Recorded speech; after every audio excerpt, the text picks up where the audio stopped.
Welcome back to the channel, everyone.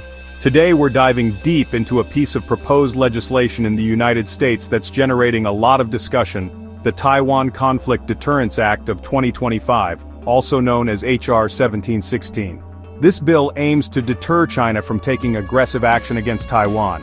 But could its approach actually escalate tensions and increase the risk of conflict? Let's break it down.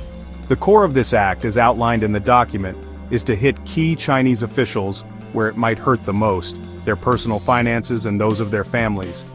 The bill mandates the Secretary of the Treasury to identify and report on the financial assets of high-ranking members of the Chinese Communist Party whose portfolios impact Taiwan.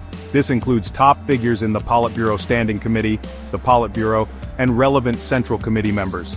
Crucially, the bill doesn't stop at just identifying these assets. It proposes restricting access to U.S. financial services for the immediate family members of these officials if the Treasury deems they are benefiting from these reported funds. The idea is to create a personal cost for aggressive actions towards Taiwan. Proponents argue this will act as a powerful deterrent.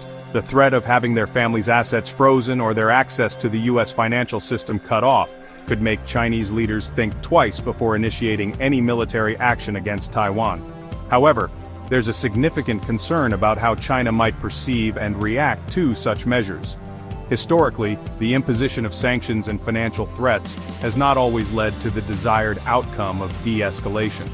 In some cases, they have been seen as acts of aggression themselves, potentially leading to an escalation of tensions.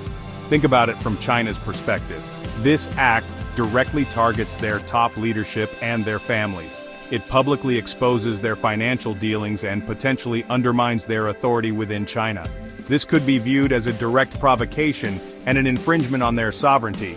Instead of deterring conflict, such a move could be interpreted as a hostile act, pushing China to react more forcefully, potentially even hastening a crisis in the Taiwan Strait. They might feel they have nothing to lose by acting sooner rather than later if they perceive the U.S. is already taking aggressive steps against their leadership. Furthermore, the effectiveness of these sanctions hinges on the accuracy of the financial intelligence and the willingness of other nations to implement similar measures.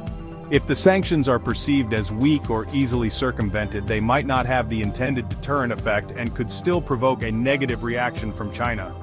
The public nature of the unclassified report, mandated to be available in multiple languages and on social media, could also be seen as a deliberate attempt to humiliate and pressure the Chinese leadership on a global stage, further inflaming tensions.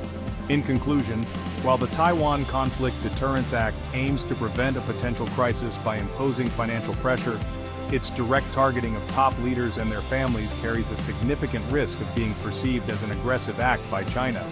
This could inadvertently lead to an escalation of tensions and increase the very risk of conflict the act intends to prevent.